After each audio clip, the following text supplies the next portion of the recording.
Now, let me tell you about the day the Vexthak hunting clan made what historians would later call the single dumbest decision in galactic history. And trust me, that's saying something in a universe where the Zorblaxians once tried to weaponize black holes. The Vexthek considered themselves the apex predators of known space. Picture 8-foot-tall lizard bears with too many teeth and an ego problem that could be seen from 3-star systems away. Their leader, Krex the Bonebrounder, had collected trophies from over 200 different species. His lieutenant, Zog the Mind Flayer, wasn't much better. These guys made professional wrestlers look humble. They were cruising through the Outer Rim territories in their ship, the Screaming Death, because apparently subtlety wasn't their strong suit, when their sensors picked up a small human transport vessel. Now, humans had only recently joined the galactic community, and most species still thought of them as those weird pink things from the backwater spiral arm, who somehow invented faster-than-light travel using duct tape and sheer bloody-mindedness. "Look, Zog," Krex rumbled, his voice like grinding stone mixed with a garbage disposal. "Soft pink weaklings. Perfect for trophy hunting." Zog's 4 eyes gleamed with what passed for intelligence among his species. "But Krex, the humans travel in family units. If we take one, the others will come looking." "Exactly!" Krex slammed his massive fist on the command console, probably breaking something expensive. "We take their cub as bait. When the adults come to rescue it, we hunt them properly. Show the galaxy what real predators can do." So they fired a few warning shots, disabled the human ship's engines, and boarded, with all the ceremony their warrior culture demanded, which is to say, lots of roaring and weapon-waving. What they found was a family of 3 returning from a vacation on Kepler Station. The parents, Maria and Jack Martinez, fought like cornered animals to protect their 8-year-old son, Tommy. But hey, 2 humans against a dozen Vexthek warriors? The math wasn't exactly complicated. The funny thing was, little Tommy didn't cry or scream like most species cubs would. He just watched everything with those wide brown eyes, taking in every detail. The weapons, the ship layout, the way the aliens moved and communicated. Kid was quiet, but he was paying attention. "Please," Maria Martinez begged as they dragged Tommy away. "He's just a child. Take me instead." Krex laughed, a sound like an avalanche having a bad day. "Your cub will make excellent bait, soft skin. When you come for him, we will add your bones to our trophy wall. You have 3 standard galactic days," Zog added helpfully. "After that, we start our traditional pre-hunt rituals. Trust me, you don't want to know what those involve." And with that bit of completely unnecessary villain exposition, they sealed the airlocks and left the disabled transport ship drifting in space. Tommy Martinez, meanwhile, was getting the grand tour of the Screaming Death. The Vexthok seemed to think terrorizing an 8-year-old was peak intimidation tactics. They showed him their weapons collection, their trophy room full of bones from various species, and their combat training arena, where they practiced dismembering things. "Scared now, little pink grub?" Krex loomed over Tommy, displaying his impressive collection of fangs. Tommy looked up at him with the kind of fearless curiosity that should have been a massive red flag to anyone with half a brain. "Actually, that's really cool. How do you keep the bones from decaying in the vacuum of space?" The question caught Krex so off guard that he actually answered, "We treat them with preserving chemicals." "Oh, like formaldehyde?" "My mom uses something similar in her engineering work. She says it prevents molecular breakdown in extreme environments." And just like that, the apex predator of known space found himself having a casual conversation about preservation chemistry with his hostage. This should have been warning sign number 1. Now, the Vexthek had a very specific idea about how hostage situations were supposed to work. Step 1, capture helpless victim. Step 2, victim cowers in terror. Step 3, victim's family arrives in desperate panic. Step 4, glorious hunt and trophy collection. It was a tried and true formula they'd used successfully across dozens of species. Tommy Martinez, however, had apparently never read the hostage handbook. Instead of cowering, he spent the first day asking questions. Lots of questions. The kind of questions that 8-year-olds are famous for, except these particular questions had a tendency to expose exactly how little the apex predators actually knew about their own technology. "So this is your primary weapons array?" Tommy asked, peering at the control panel with genuine fascination. "Why do you have 17 different targeting systems for basically the same function?" Zog puffed up with pride. "Multiple redundancies make us unstoppable in combat." "But doesn't that just create 17 different points of failure? My dad always says, redundancy only works if the backups aren't more complicated than the original system." The silence that followed was the sound of a military doctrine having an existential crisis. "And this navigation system?" Tommy continued, because apparently he was just getting started.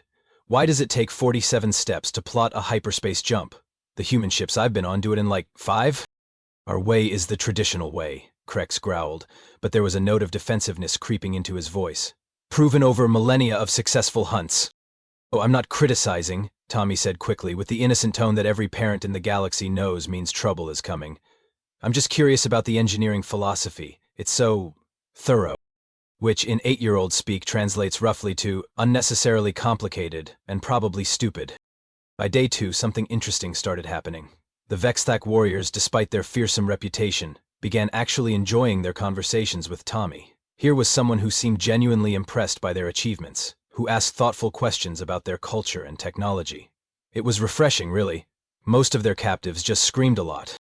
"You know," Tommy said during one of these chats, "I bet I could help make some of these systems more efficient. I'm pretty good with computers." Now, any species with a functioning sense of self-preservation would have immediately recognized this as the kind of offer that ends with their ship drifting powerless through space. But the Vexthok had spent so long being the scariest things in any given room that they'd forgotten what actual danger looked like. "Ha ha, you," Zog laughed. "A pink grub child? What could you possibly know about superior Vexthok technology?" "Well, I did help my mom rebuild our home computer network last month," Tommy said modestly, "and I've been programming since I was 6. But you're probably right, your systems are way too advanced for me." Hook, line, sinker. Within hours, Tommy had been given access to what the Vexthak considered non-critical systems. Environmental controls, food synthesizers, basic diagnostics, that sort of thing. Nothing that could actually damage the ship or compromise their security. At least, that's what they thought. Tommy started small.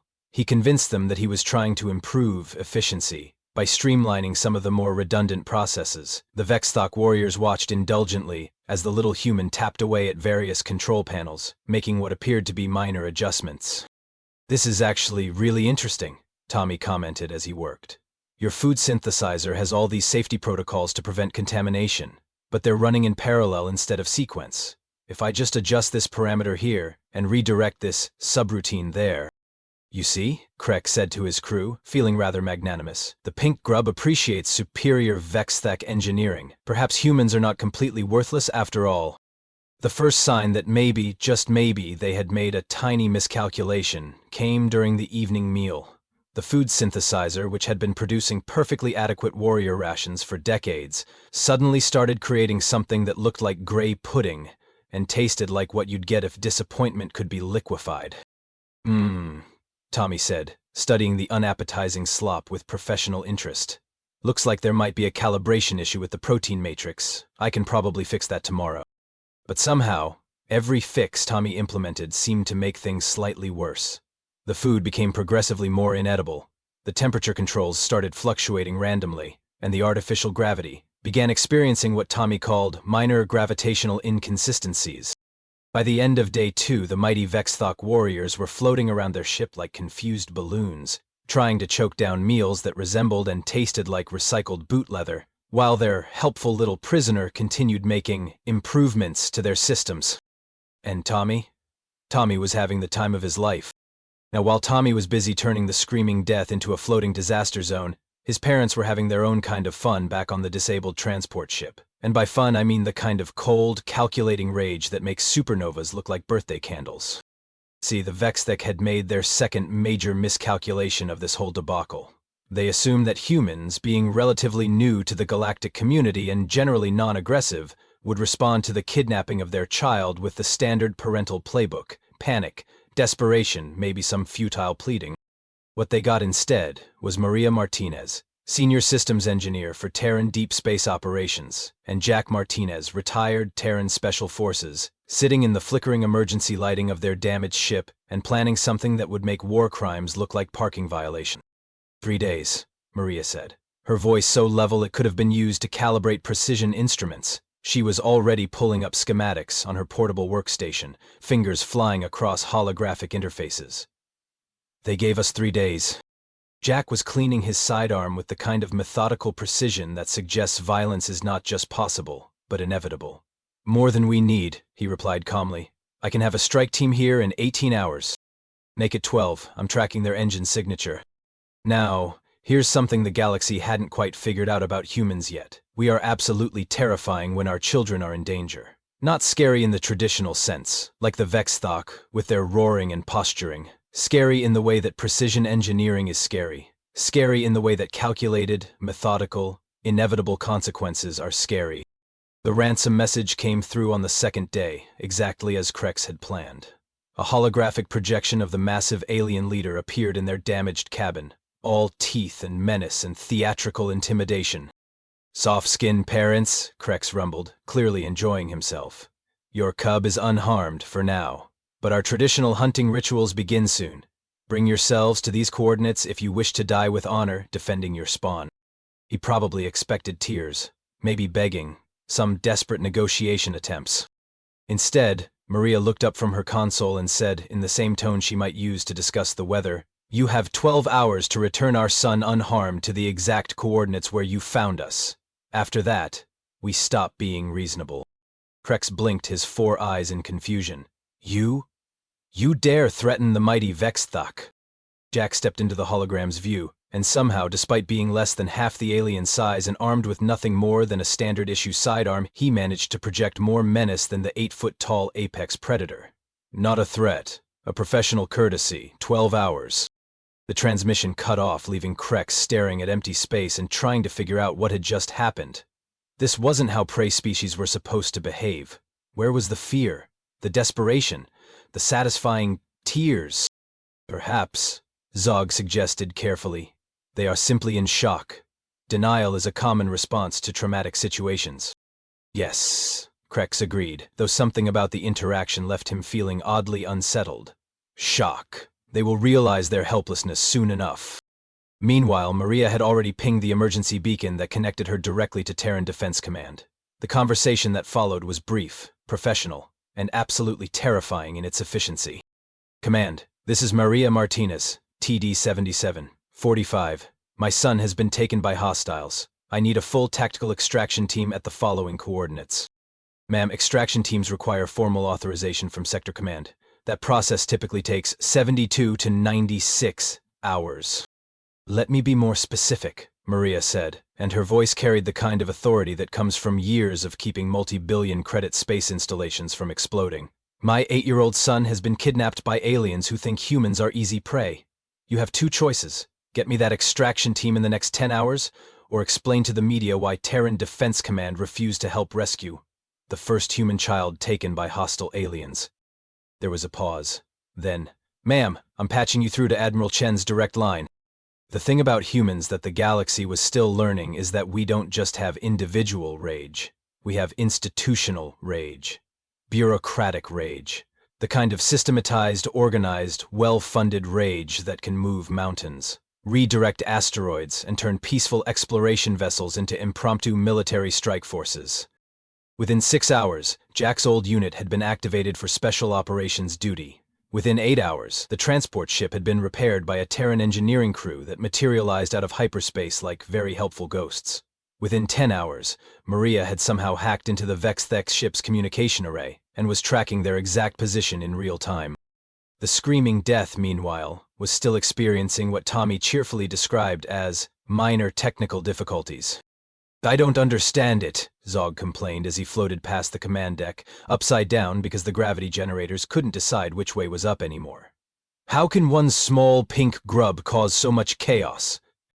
Krex, who was trying to choke down something the food synthesizer claimed was nutritious protein paste but looked suspiciously like liquidated despair, had no answer.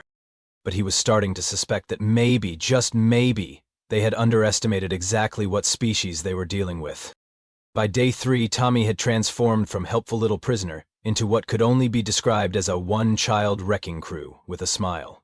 The amazing thing wasn't the scale of destruction he was causing, it was how he managed to make it all look like innocent curiosity mixed with minor technical glitches. "Ha!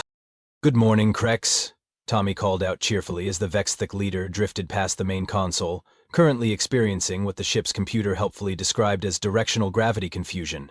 "I think I figured out that calibration problem with the food synthesizer." Krex, who had spent the last 2 hours trying to eat something that tasted like despair mixed with regret, perked up hopefully. "You did?" "Yep, the protein matrix was running too hot, so I adjusted the thermal regulators and recalibrated the molecular assembly parameters. Should be much better now." What Tommy didn't mention was that his adjustment involved cross-referencing the food synthesizer's chemical database with the ship's cleaning supply inventory. Technically, the protein matrix was no longer running too hot. Instead, it was now producing meals that were nutritionally complete, perfectly edible, and happened to taste exactly like industrial floor cleaner. The first Vexthok warrior to try the new and improved rations immediately began making sounds that suggested his vocal cords were filing for divorce from his throat. The second warrior, thinking his colleague was just being dramatic, took an even bigger bite and promptly started what appeared to be an interpretive dance routine, titled "Why Did I Think That Was a Good Idea?" Tommy observed thoughtfully, watching the chaos unfold. "Maybe the recalibration needs some fine-tuning. I should probably adjust the flavor synthesis protocols too." Which he did. By the end of the day, the food synthesizer was producing meals that looked appealing, smelled delicious, and tasted like what you'd get if disappointment could be weaponized. The Vexthak warriors were starting to lose weight, which would have been concerning if they weren't currently dealing with what Tommy called minor environmental system fluctuations. The temperature controls had been Tommy's masterpiece of passive-aggressive engineering. He'd convinced the warriors that their thermal regulation system was inefficiently cycling and could be optimized for better energy conservation. What he'd actually done was reprogram the environmental controls to randomly select temperatures from across the entire spectrum of technically survivable.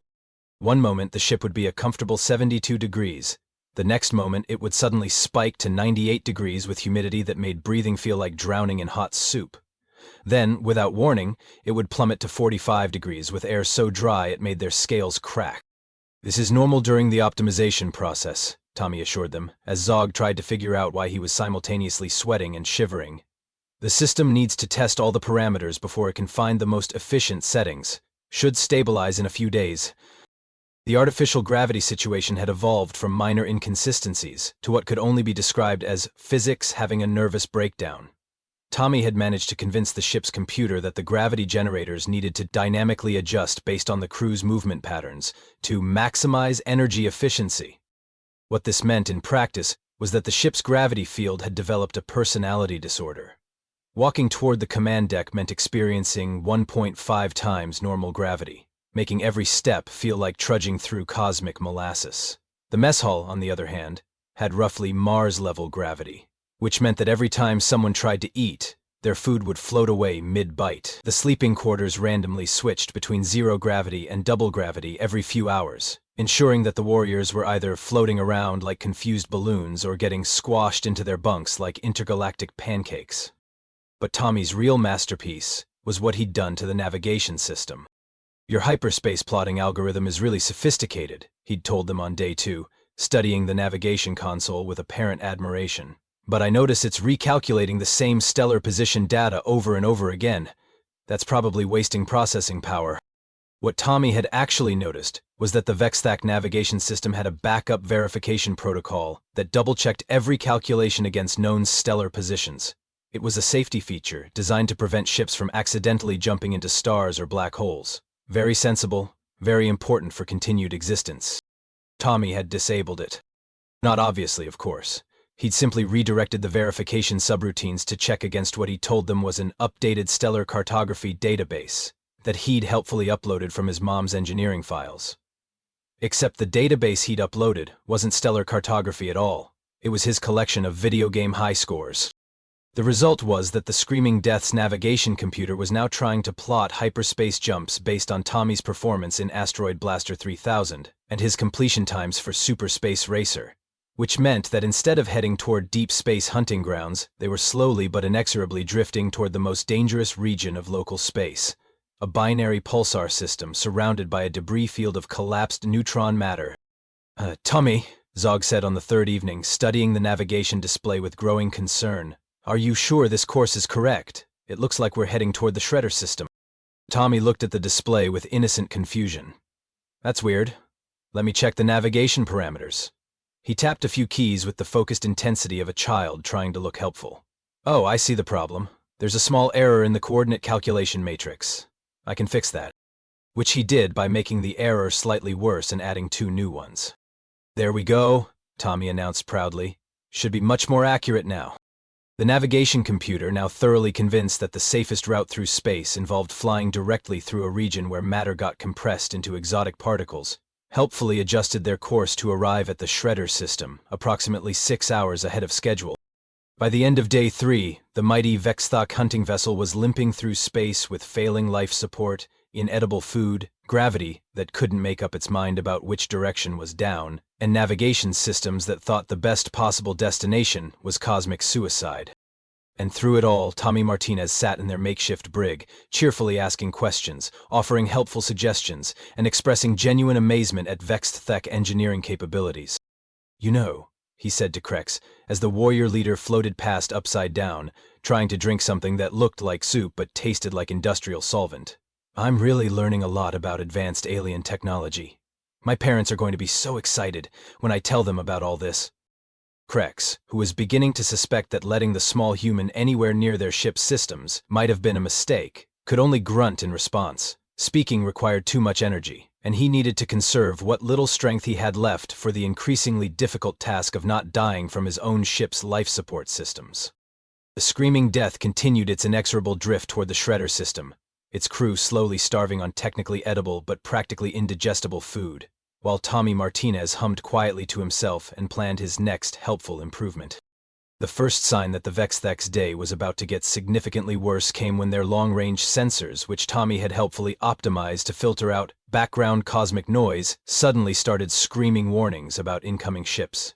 Multiple ships, moving very fast and broadcasting what the computer politely translated as extremely hostile intentions. "Krex!" Zog called out from the sensor station, his voice cracking with what might have been panic. He was currently experiencing the gravity generator's evening mood swing, which meant he was pressed against the ceiling at roughly twice normal gravity. "We have contacts. 3, no, 5, wait, 7 ships incoming on attack vectors." Krex, who was attempting to consume his morning meal while floating sideways thanks to the ship's ongoing directional confusion, immediately spit out what the food synthesizer claimed was traditional warrior protein paste, but tasted like liquefied regret mixed with floor polish. "Impossible," he roared, though the effect was somewhat diminished by the fact that he was currently upside down. "The Softskins are peaceful. They don't even have proper warships."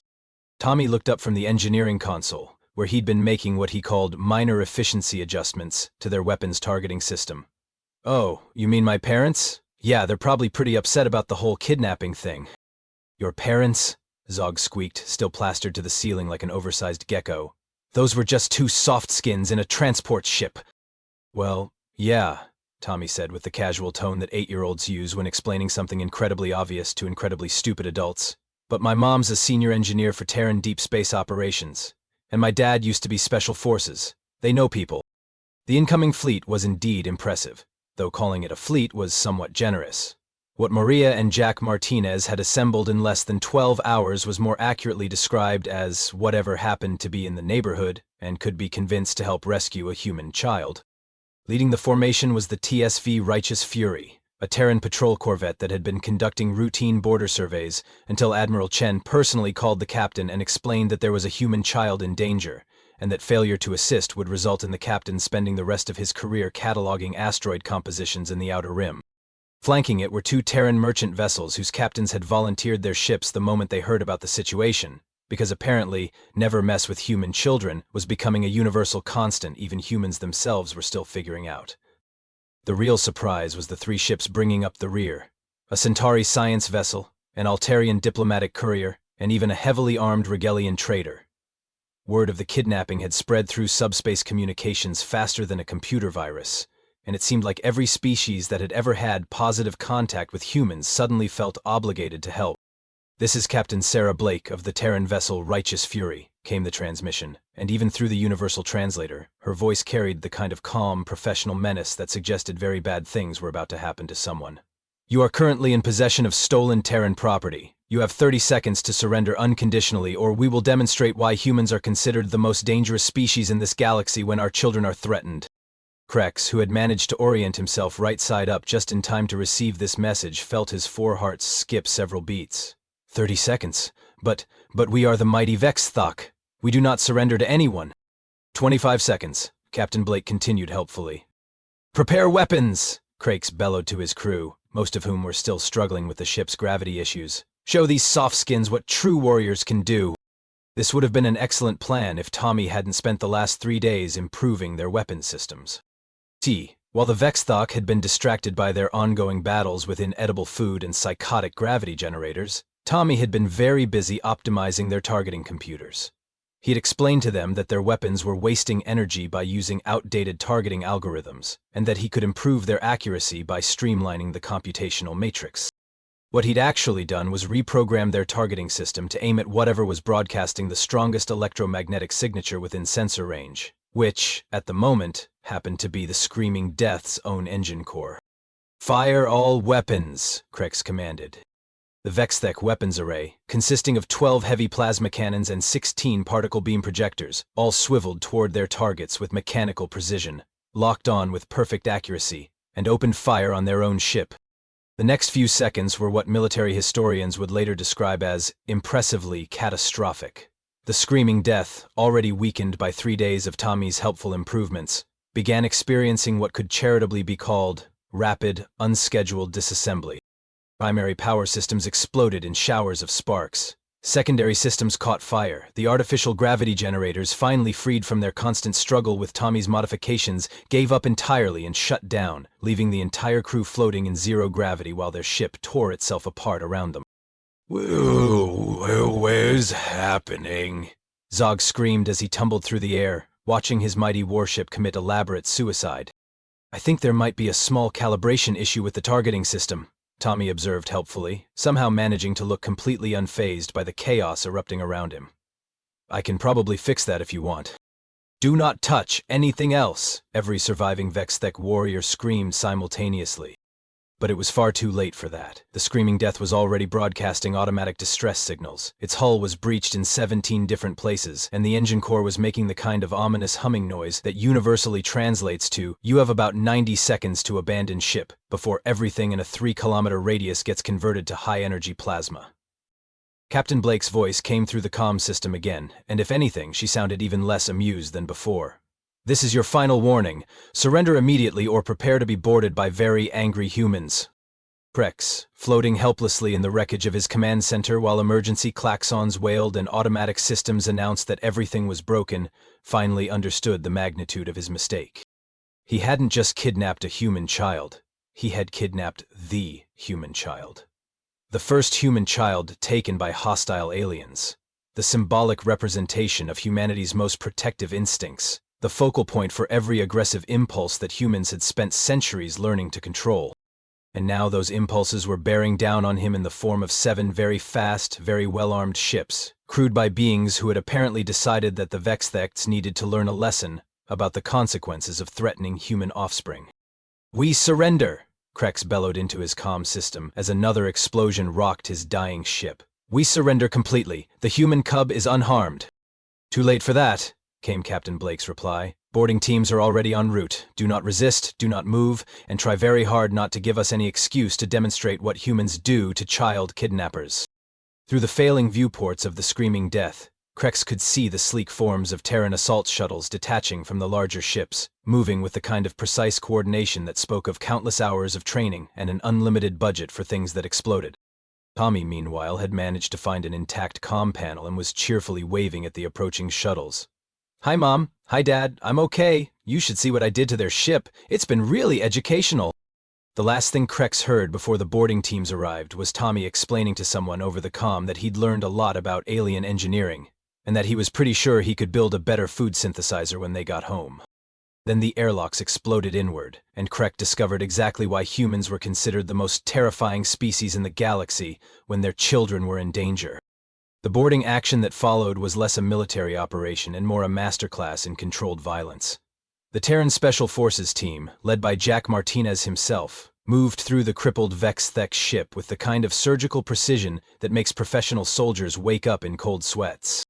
They didn't roar or posture or make dramatic speeches about vengeance. They simply moved from room to room, efficiently neutralizing any Vexthok warrior who so much as twitched in a way that could be interpreted as threatening, while their portable scanners methodically located every life sign on the ship.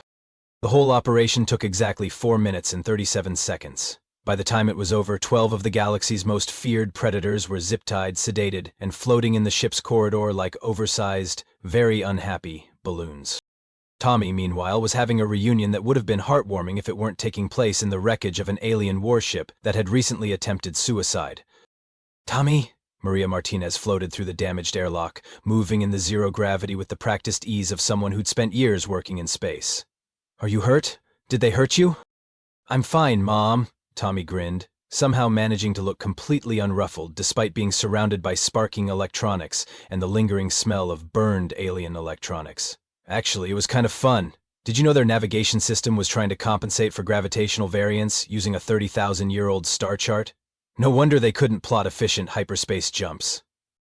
Jack Martinez, still in full tactical gear and looking like the kind of person you really didn't want to meet in a dark alley, swept his son into a hug that managed to be both gentle and somehow terrifying to anyone watching. "We were worried about you, kiddo." "I wasn't worried," Tommy said matter-of-factly. "I knew you'd come get me. Besides, I was learning lots of stuff about alien engineering. Did you know they were using 17 different targeting protocols for the same weapons array?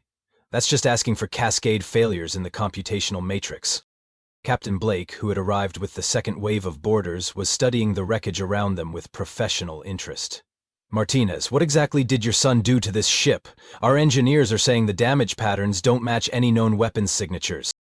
"Oh, I just helped them optimize their systems," Tommy explained cheerfully. "Their food synthesizer was really inefficient, and their gravity generators were wasting tons of power, and don't even get me started on their navigation algorithms.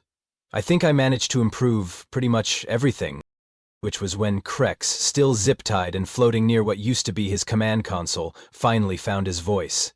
"Improve," he croaked, his 4 eyes focusing on the small human with something approaching horror. You destroyed everything. Our mighty warship is ruined."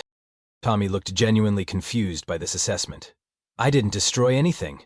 I just made your systems more efficient. Well, except for the weapons targeting system. That one was actually working fine. I just redirected the target acquisition protocols to focus on the strongest local electromagnetic signature, which happened to be your own engine core. That was more of an accident, really." "Accident?" Kraken's voice reached frequencies normally reserved for emergency broadcasts. "Accident. Well, yeah. I mean, I was trying to make your weapons more accurate, but I didn't realize you'd actually try to use them while I was still calibrating the target parameters. That's kind of a basic safety violation in engineering work." The silence that followed was the sound of a predatory species having an existential crisis. Captain Blake cleared her throat. "So, to be clear, an 8-year-old human child single-handedly disabled your entire ship using nothing but helpful suggestions and basic engineering knowledge?" "He is not a mere child," Zog protested weakly from his position near what used to be the sensor array. "He is some kind of demon, a creature of pure malevolence disguised as an innocent grub." "Nah," Jack said casually, ruffling his son's hair. "He's just curious about how things work. Tommy's been taking apart electronics and putting them back together since he was 4. Last year he rebuilt our home automation system because he thought it wasn't efficient enough." "Did it work?" Captain Blake asked, though she seemed to already know the answer. "Oh, it worked great," Mario confirmed. "Cut our power consumption by 30% and improved response time by half. Of course, it also started ordering groceries based on our eating schedules and automatically adjusted the house temperature based on our biometric readings. Took us a week to figure out how to turn off the helpful suggestions feature." Tommy looked slightly embarrassed. "I was trying to make it more user-friendly." "Right," Captain Blake said slowly. "Well, I think we've learned something important today about the dangers of underestimating human children." She turned to address the surviving Vexthok, her voice taking on the formal tone used for official military communications. "By the authority of the Terran Defense Command and in accordance with Galactic Treaty Regulation 847 CD regarding the unlawful detention of sentient juveniles, you are hereby charged with kidnapping, unlawful imprisonment, and threatening behavior toward a minor. You will be transported to the nearest galactic court facility for processing." Krex, who still couldn't quite process how his perfect predatory plan had resulted in total disaster, managed one last protest. But we are the mighty Vexthak. We are apex predators. How can we be defeated by a single small pink grub?" Tommy, who was now examining one of the alien weapons with professional interest, looked up at this. "Oh, that's easy. You guys are really good at hunting and fighting and all that scary stuff. But you're not very good at engineering. Your whole ship was held together by redundant systems and tradition instead of efficient design. All I had to do was streamline things a little bit, and everything started working way better. Well, better from an engineering perspective. Maybe not so much from a keeping the ship functional perspective." He paused thoughtfully. "Plus, you were really bad at asking the right questions. Like, when someone offers to help improve your systems, you should probably ask them to explain exactly what they're going to change before you let them start modifying critical infrastructure. That's just basic project management." And with that casual observation, 8-year-old Tommy Martinez delivered the final blow to the Vexthok's collective ego. They weren't just defeated by a human child. They were defeated by a human child who was now giving them constructive feedback on their failure. An hour later, as the rescue fleet prepared to depart, Tommy was in the observation deck of the Righteous Fury, watching the slowly tumbling wreckage of the Screaming Death drift toward the shredder system. "Kind of sad, really," he commented to his parents. "It was actually a pretty impressive ship once you got past all the unnecessary complications. With some proper engineering, it could have been really efficient." "Maybe next time they'll think twice before kidnapping human children," Maria said, though her tone suggested she thought there wouldn't be a next time for this particular group of aliens. "Oh, definitely," Tommy agreed. "I think they learned a lot about human engineering principles. Hey, Dad, do you think I can keep one of those plasma rifles? I want to see how the particle acceleration matrix works." Jack Martinez looked at his son, then at his wife, then back at his son. "We'll talk about it when you're older." "How much older?" "Much older." Meanwhile, the story of the Vexthak's spectacular failure was already spreading through subspace communications networks across the galaxy. Within days, it would become the stuff of legend. The mighty predators who were defeated by a helpful 8-year-old human who just wanted to make their spaceship more efficient. And in the deepest, darkest corners of the galaxy, where the most dangerous predators gathered to share stories of their conquests, a new rule was quietly added to the Universal Hunting Code. Under no circumstances mess with human offspring. They are not as helpless as they appear, and their parents are absolutely terrifying. The Vexthaks, meanwhile, spent their court hearing trying to explain to a panel of judges how their mighty warship had been destroyed by what they still insisted was malevolent optimization, carried out by a demon disguised as a small pink grub. The judges were not particularly sympathetic to this defense. Tommy Martinez returned to his normal life of school, homework, and taking apart household electronics to see how they worked. But sometimes, late at night, he would look up at the stars and wonder what other alien technologies he might encounter someday. And somewhere in the depths of space, alien predators who heard the story would shiver and make a mental note to give human ships a very wide berth. Because the galaxy had learned an important lesson: never, ever mess with human children. Not because they're helpless, but because they're human children, which means they're curious, intelligent, and absolutely fearless when it comes to improving things that don't need improving. And their parents will burn down half the galaxy to get them back.